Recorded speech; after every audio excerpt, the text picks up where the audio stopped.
Hello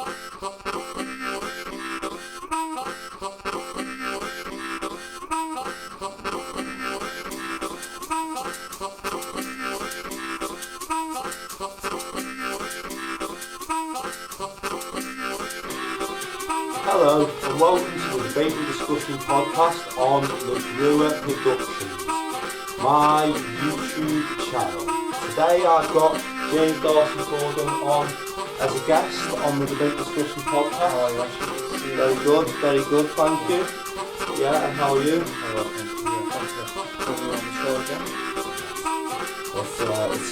It's always my pleasure, James. It's always my pleasure. We have interesting discussions and interesting topics. And can we get right to the point and can you tell the audience today what we decided to research and discuss? Well, today we're going to talk about the Georgian period and some of our favourite aspects of that particular period in time. Yeah, most definitely. The Georgian period. Georgian era is a period in British history which was from the beginning of the 18th century to around about the mid 19th century. James is actually wearing an attire from the Georgian period, and this was an era named after the four Hanoverian kings, George the First, Second, Third and Sixth.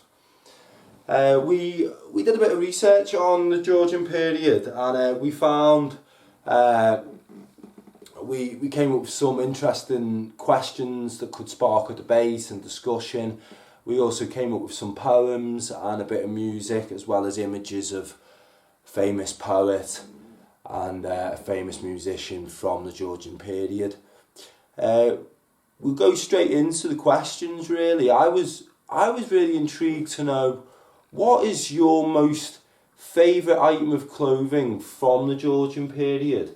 And if you could just give us a reason why that would be. Well, I must be honest and say I really do love the cravat which I'm wearing here.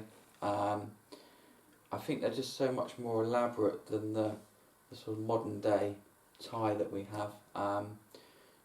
They look really beautiful on gentlemen from that time period. And that just goes round the neck, the cravat goes right round the neck, and just did you have to twist it and turn it, or does it go over the head and onto you tie it just round, turn it and twist your collar, and then just tie it over. And in that particular time period it signified where you were in society.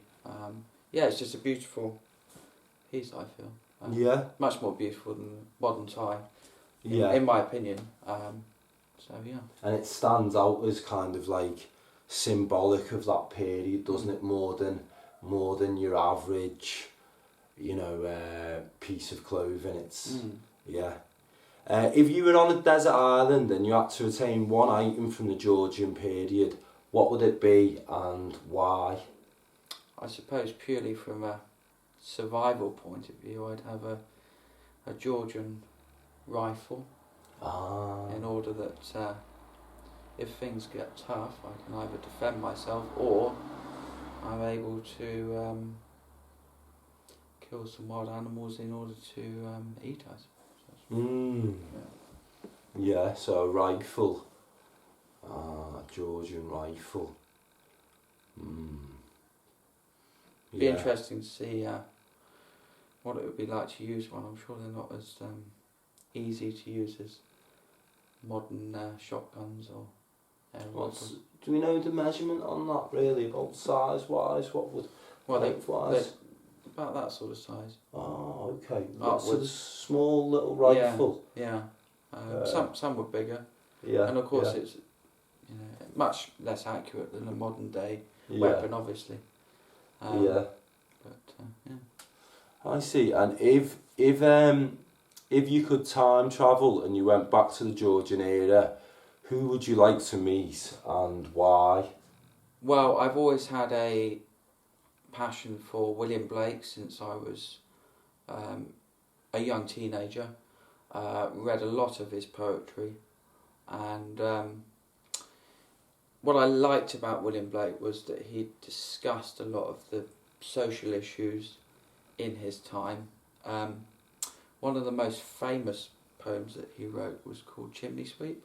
And he was a Christian man himself, which is something else I resonate because I'm also of Christian faith. But what he actually wrote about was how there was 2 Christian parents and they'd sent their little boy up the chimney to work while they'd gone to church. And it was a sort of discussion about the hypocrisy of the church, and about some of the people who used to attend church services while they ignored the suffering of people. So he was quite an interesting character. So I'd really like to meet him if I got the opportunity. I've got a picture of him here for the audience to see. Quite an interesting picture.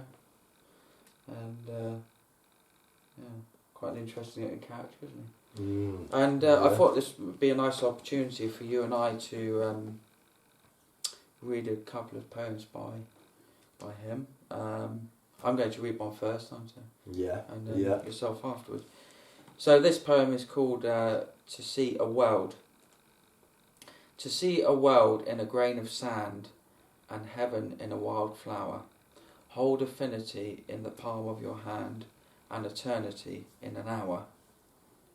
A robin redbreast in a cage puts all heaven in a rage.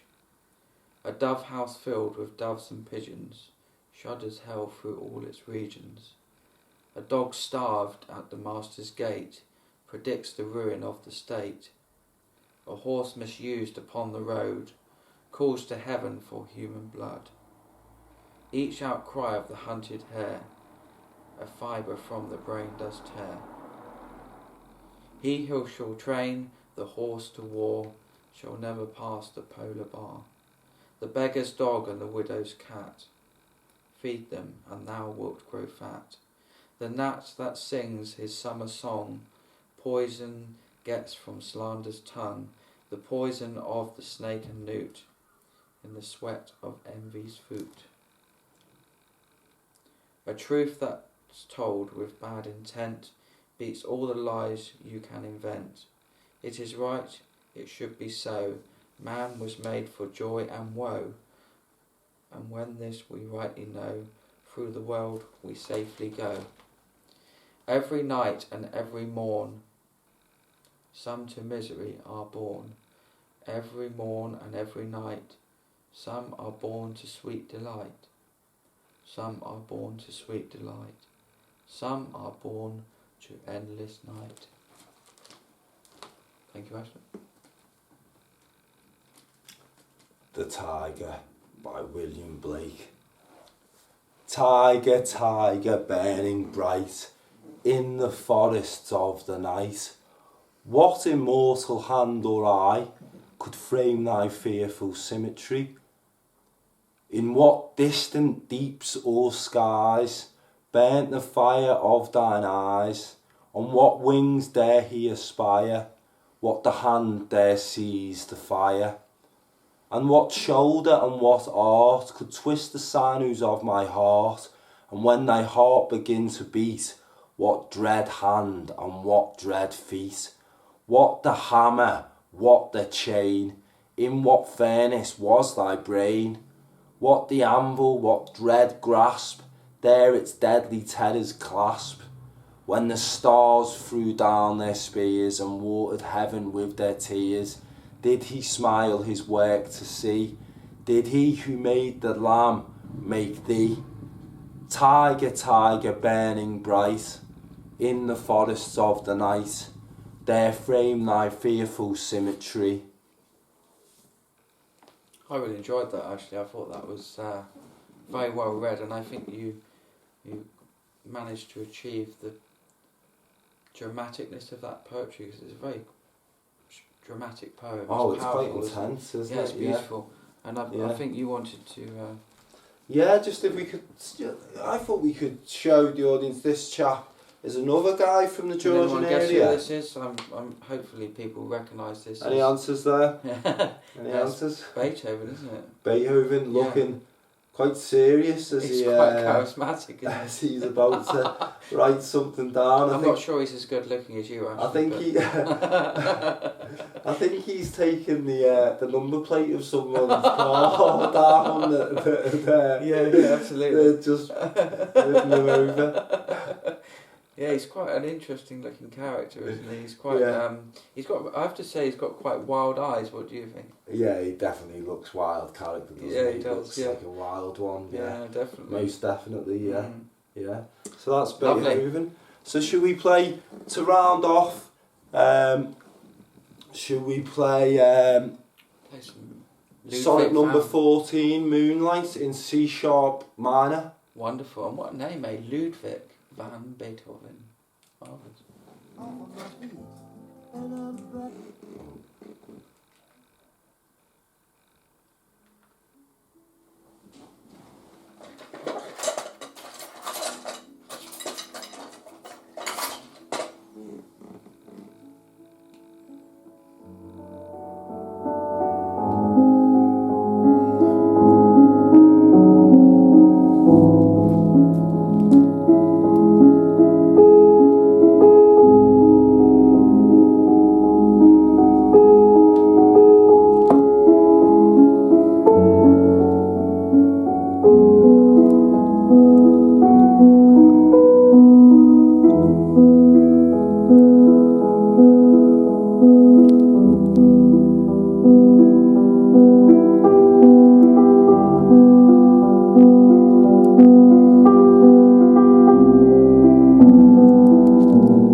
That was sonnet number 14, Moonlight, in C sharp minor.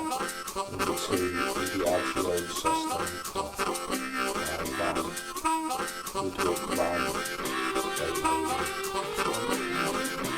So you've been watching the Debate and Discussion podcast with me and my friend James Darcy Fordham. We've been talking about the Georgian era, and it's definitely something to look into and consider.